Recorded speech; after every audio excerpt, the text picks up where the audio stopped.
எங்கே சுற்றி இருக்கிறோமோ அதை போலவே மாறுகிறது, அந்த அச்சை போலவே. இப்போ எங்களுக்கு தெரியும் கெட்ட பாசை பேசக்கூடாது, மற்றவர்களை கழுவி ஊற்றக்கூடாதுன்னு தெரியும் தானே எங்களுக்கு. ஏன்னா நாங்கள் கிறிஸ்தவர்கள், வேதத்தை வாசிக்கிறோம் தெரியும். ஆனால் வேலைக்கு போனால் சுத்தவரை இருந்து அவன் பேசுகிறான் அதை பேசுகிறான். நாம தானே சாஃப்டான ஆக்கலாச்சே, நாங்கள் அப்படியே உருகிடுவோம். அப்படியே உருகி ஒரு திரவ நிலைக்கு வந்து அப்படியே அந்த அச்சுக்களை ஊற்றிடுவோம் நாங்கள். இப்போ என்னது, நாங்களும் அப்படியே அச்சா மாறிடுவோம், சூழலுக்கு ஏற்ற மாதிரி மாறி. இப்போ நாம் என்ன பேசுவோம், வாயிலேருந்து கெட்ட பாசை வருது, கழுவி ஊற்றுறோம். ஆனால் சண்டே வந்தால் நாம் தானே சாஃப்டான ஆக்கலாச்சே, நாங்கள் தானே திரவமாக அப்படியே என்னது உருகிடுவோமே. என்னது, சண்டே வந்தால் சேர்ச்சுக்கு ஏற்ற மாதிரி, கிறிஸ்தவர்களுக்கு ஏற்ற மாதிரி அப்படியே நாங்கள் அச்சுக்குள்ள செட் ஆகிடுவோம். அதைத்தான் நீங்கள் இந்த இடத்துல ஆண்டவருடைய வார்த்தை சொல்லுகிறது, இந்த பிரபஞ்சத்துக்கு ஒத்த வேஷம் தெரியாமல். நாங்கள் போகிற இடங்களிலே அந்த அச்சுக்கு ஏற்ற மாதிரி மாறுவதற்காக தேவனங்களை அழைக்கவில்லை. அவர் பரிசுத்தராய் இருக்கிறபடினாலே அந்த பரிசுத்த வாழ்வு நாங்களும் வாழ வேண்டும் என்று அவர் எங்களை அழைத்திருக்கின்றார். பாருங்க, அப்ப நாங்கள் செய்கிற காரியங்கள், அதான் எபேசியர் 4:17 வேதம் சொல்லுகிறது, புறஜாதிகள் தங்கள் வீணான சிந்தையிலே நடக்கிறது போல இனி நீங்கள் நடவாமல் இருங்கள் என்று வேதம் சொல்லுகிறது. அப்ப எங்களுடைய வாழ்க்கையில இருக்கிற பழைய பழக்க வழக்கங்கள், பழைய எண்ணங்களை நாங்கள் மாற்ற வேண்டும். எப்படி மாற்றணும்? வேதத்தினுடைய கொள்கைகளாக, தேவனுடைய சிந்தையாக நாங்கள் மாற்ற வேண்டும், இல்லையா? We have a lot of bad habits, right? When you go and see your friend, he has done something bad for you, right? What are you going to do? Are you going to forgive him, or are you going to fight with him? Many of us fight with him. Why? Because we are still in the old thinking. So we have to change our old habits and old thinking to godly habits, godly word. ஆண்டவருடைய சிந்தைக்கு ஏற்ற, ஆண்டவருடைய வார்த்தைக்கு ஏற்ற, ஏன்னா அவருடைய வார்த்தையை நாங்கள் பெற்று விட்டோம், அந்த வார்த்தையை அறிந்து விட்டோம். அந்த அறிவுக்கேற்ற அந்த மாற்றம் எங்களுக்குள்ளே வேண்டியதாக இருக்கின்றது. அதான் 2 கொரிந்தியர் 10வது அதிகாரத்தில் நாங்கள் பார்த்தோம் என்று சொன்னால், அவைகளால் நாங்கள் தர்க்கங்களையும் தேவனை அறிகிற அறிவுக்கு விரோதமாய் எழும்புகிற எல்லா மேட்டிமையையும் நிர்மூலமாக்கி எந்த எண்ணத்தையும் கிறிஸ்துவுக்கு கீழ்ப்படிய சிறைப்படுத்துகிறவர்களாய், எந்த எண்ணத்தையும் கிறிஸ்துவுக்கு கீழ்ப்படிய சிறைப்படுத்த வேண்டுமா? அப்ப நாங்கள் ஆண்டவருக்குள்ள வந்த பின்பாகவும் சில சிந்தைகள், சில எண்ணங்கள் எங்களுக்கு வந்தோண்டே இருக்கிறது, இல்லையா? மன்னிக்காத எண்ணங்கள், கோவப்படுகிற எண்ணங்கள், இச்சைக்கான எண்ணங்கள். இந்த எண்ணம் எப்பெல்லாம் வருதோ அப்பெல்லாம் நாங்கள் என்ன செய்யணுமா? அந்த எண்ணத்தை சிறைப்பிடிக்க வேண்டும். மாறாக நாங்கள் என்ன செய்கிறோம்? நாங்கள் அந்த எண்ணத்துக்குள்ள சிறையாய் போயிடுகிறோம், இல்லையா? அந்த எண்ணத்தை வந்து என்டர்டெயின் பண்ணி அதுக்குள்ள நாங்கள் உள்ளுக்குள்ள போனோம்னா என்ன செய்யறது? அந்த இச்சையான எண்ணமாகட்டும், அந்த கோபமான எண்ணமாகட்டும், அந்த மன்னிப்பில்லாத எண்ணமாகட்டும், எங்கே கொண்டு போய் விடுகிறது? பழைய பழக்க வழக்கங்களிலே, மாமிச மனுஷனுக்குள்ளே கொண்டு போய் விடுகின்றது. அப்போ வேதத்தின்படி நாங்கள் பார்த்தோம் என்று சொன்னால் எங்களுடைய எண்ணங்கள் மாற வேண்டும். அந்த எண்ணங்கள், பழைய எண்ணங்கள் வரும் பொழுது நாங்கள் திட்டமிட்டே, இது பழைய எண்ணம், நான் இப்போ ஆண்டவருடைய பிள்ளையாகிவிட்டேன், இந்த பழைய எண்ணம் எனக்கு வரக்கூடாது என்று சொல்லி நாங்கள் என்ன செய்யணும்? அந்த எண்ணத்தை சிறைப்படுத்த வேண்டும் என்று வேதம் சொல்லுகிறது. ஒரு மறுரூபம், ஒரு எங்களுடைய சிந்தை புதிதாக்குதல் என்று சொல்லும் பொழுது எங்களுடைய எண்ணங்கள் எல்லாம் மாற வேண்டும். ஏனென்றால் நாங்கள் இப்போ பார்க்கிற ஆங்கிள் வந்து வித்தியாசம், இல்லையா? உலகத்தை இவ்வளவு நாளும் நாங்கள் பார்த்த விதம் உலகத்தின் பிரகாரமாக பார்த்து கொண்டிருந்தோம். இப்போ நாங்கள் உலகத்தை பார்க்கின்றது இந்த வேதத்தின் பிரகாரமாக, கிறிஸ்து எப்படி எங்களை பார்த்தார் என்ற பிரகாரமாக, அவருடைய குணாதிசயங்களின் பிரகாரமாக. அவர் அன்புள்ளவர், அவர் கிருபை உள்ளவர், அவர் இரக்கம் உள்ளவர்.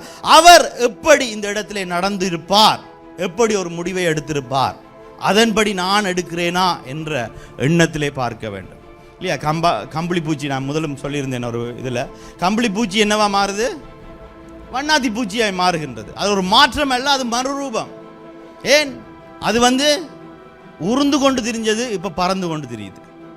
இப்போ ஊர்ந்து கொண்டு இருக்கும் பொழுது அது உலகை எப்படி பார்த்துருக்கும்? அண்ணாந்து பார்த்துருக்கும்.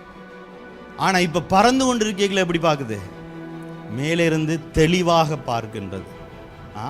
அப்ப இப்ப தெளிவாக பார்த்த இந்த வண்ணாத்தி பூச்சி திரும்பவும் கம்பளி பூச்சியாக மாறி உலகத்தை பார்க்க முடியுமா?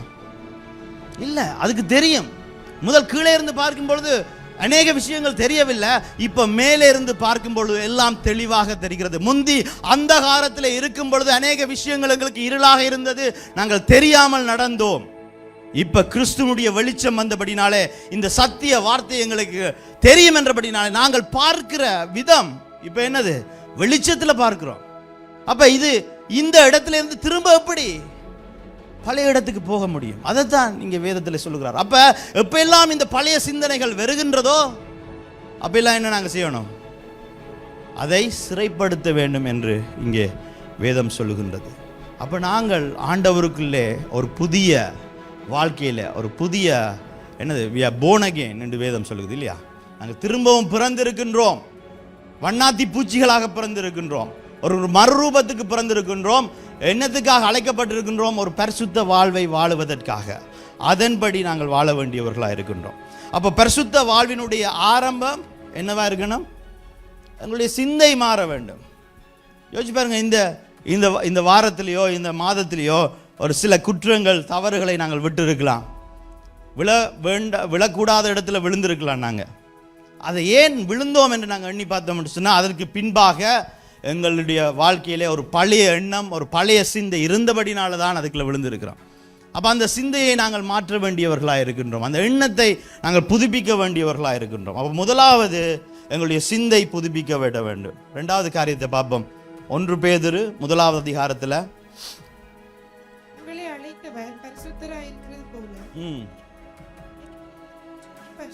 அப்ப பேதுரு சொல்லுகிறார், உங்களை அழைத்தவர் பரிசுத்தராய் இருக்கிறது போல நீங்களும் உங்களுடைய நடக்கை எல்லாவற்றிலும் பரிசுத்தராய் இருங்கள் என்று சொல்லிட்டு அவர் சொல்லுகிறாரு. எழுதி இருக்கிறதே என்ன எழுதி இருக்கிறதா? நான் பரிசுத்தர் ஆகியால் நீங்களும் பரிசுத்தராய் இருங்கள் என்று எழுதி இருக்கிறதா? ஆண்டவர் ஏற்கனவே எங்களுக்கு கட்டளை சொல்லியிருக்கின்றார். நான் பரிசுத்த தேவன், உங்களை படைத்த நான் பரிசுத்தராய் இருக்கின்றேன், அதனால நீங்களும் பரிசுத்தராய் இருங்கள் என்று எங்களுக்கு சொல்லப்பட்டிருக்கின்றது. அப்ப ரெண்டாவது காரியம், பரிசுத்த வாழ்வுக்கான ரெண்டாவது காரியம் என்ன என்று நாங்கள் பார்த்தோம் என்று சொன்னால், இது தேவனுடைய கட்டளையாக இருக்கின்றது. ஆண்டவரே சொல்லுகின்றார், நான் பரிசுத்தராய் இருக்கிறபடினாலே நீங்களும் பரிசுத்தராய் இருக்க. நாங்கள் பரிசுத்த வாழ்வு வாழும்படிக்காக ஆண்டவர் எங்களுக்கு என்னது ஒரு கட்டளையை கொடுத்திருக்கின்றார். அதனால நாங்கள் ஒரு பரிசுத்த வாழ்வை வாழ வேண்டியவர்களாக இருக்கின்றோம்.